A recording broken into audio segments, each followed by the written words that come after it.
आज बात एक ऐसे गंभीर बीमारी के बारे में जो पिछले कुछ दिनों से देश भर में चर्चा का विषय बना हुआ है। हम बात कर रहे हैं नए कोरोना वायरस के नए मामलों और उसके दो नए वेरिएंट्स की, NB-181 और LF7 की। भारत में एक बार फिर से कोरोना ने लोगों की टेंशन बढ़ा दी है। तो चलिए इस वीडियो में हम आपको बताएंगे कि नए वेरिएंट्स कितने खतरनाक हैं, इनके लक्षण क्या हैं और सबसे जरूरी इनसे बचाव कैसे करें।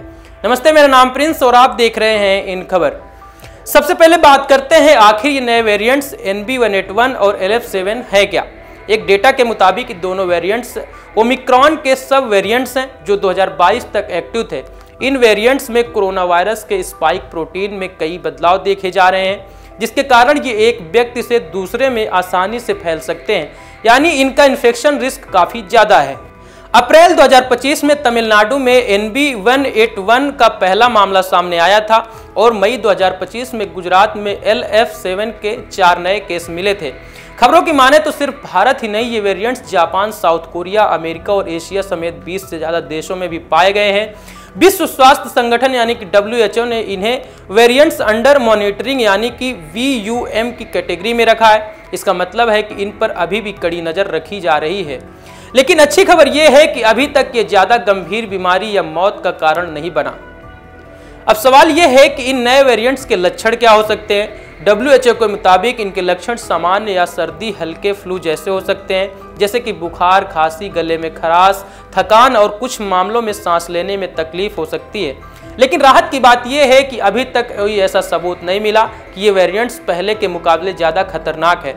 फिर भी सावधानी बरतना बहुत जरूरी है, खासकर जब देश के कई राज्यों जैसे महाराष्ट्र, झारखंड, राजस्थान, कर्नाटक और दिल्ली NCR में नए केस सामने आ रहे हैं। इन बढ़ते मामलों को देखते हुए स्वास्थ्य विभाग भी पूरी तरह से अलर्ट मोड में है, लेकिन स्वास्थ्य विभाग का कहना है कि घबराने की जरूरत नहीं है। अगर हम सही सावधानियां बरतें तो हम खुद को और अपने परिवार को सुरक्षित रख सकते हैं। तो चलिए बात करते हैं उन जरूरी बचाव के उपायों की जो आपको फॉलो करने चाहिए। सबसे पहला और सबसे जरूरी उपाय स्वच्छता। अपने हाथों को बार बार साबुन और पानी से कम 20 सेकंड तक धोएं। अगर बाहर है तो अल्कोहल बेस्ड हैंड सैनिटाइजर का इस्तेमाल करें। दूसरा, भीड़ भाड़ वाली जगहों पर जाने से बचें। अगर मेट्रो, बस या किसी पब्लिक प्लेस में हैं तो कम से कम 1 मीटर की दूरी बनाकर रखें। और हाँ, मास्क को नजरअंदाज ना करें। खासकर खराब हवा की क्वालिटी वाले इलाकों में मास्क आपको सबसे अच्छा दोस्त हो सकता है। तीसरा है वैक्सीनेशन।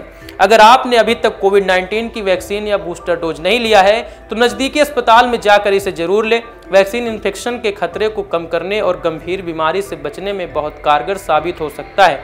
इसके अलावा अपनी इम्यूनिटी को मजबूत करने के लिए बहुत जरूरी काम कर सकते हैं। अपनी डाइट में फल, सब्जियां, साबुत अनाज, प्रोटीन और फाइबर से भरपूर चीजें शामिल कर सकते हैं। साथ ही रोजाना योग, एक्सरसाइज, वॉक जरूर करें। ये न सिर्फ आपके इम्यून सिस्टम को बूस्ट करेगा बल्कि आपके पाचन तंत्र को भी मजबूत रखेगा। दोस्तों, ये सही है कि NB-181 और LF7 वेरिएंट्स पर अभी रिसर्च चल रही है और ये कितने खतरनाक हो सकते हैं ये अभी तक पूरी तरह से साफ नहीं है। लेकिन हमें इतना जरूर समझना चाहिए कि सावधानी ही हमारी सबसे बड़ी ताकत है। छोटी छोटी बातों पर ध्यान रखना होगा और इस वायरस से खुद को और अपने परिवार को बचाने की कोशिश करनी होगी। धन्यवाद।